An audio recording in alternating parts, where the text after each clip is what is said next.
President, earlier this year you told us you had ordered your administration to cease and desist on payments to journalists to promote your agenda. You cited the need for ethical concerns and the need for a bright line between the press and the government. Your administration continues to make the use of video news releases, which are prepackaged news stories sent to television stations, fully aware that some or many of these stations will air them without any disclaimer that they are produced by the government.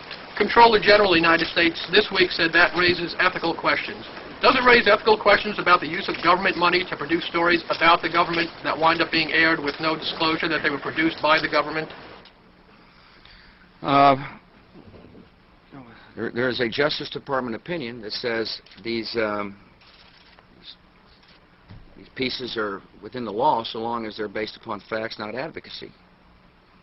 And I expect our agencies to adhere to that ruling, to that Justice Department opinion. This has been a long-standing practice of the federal government to use these types of videos. The Agricultural Department, as I understand, has been using these videos for a long period of time. The Defense Department, other departments have been doing so.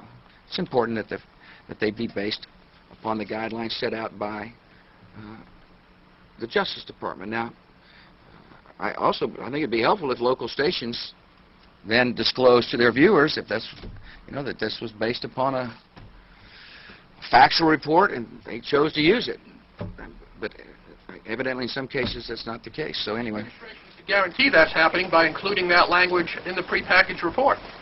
Yeah, I don't, look, oh, you mean a disclosure on George W. Bush and I? Well, some way to make sure it couldn't air without the disclosure that you believe is so vital.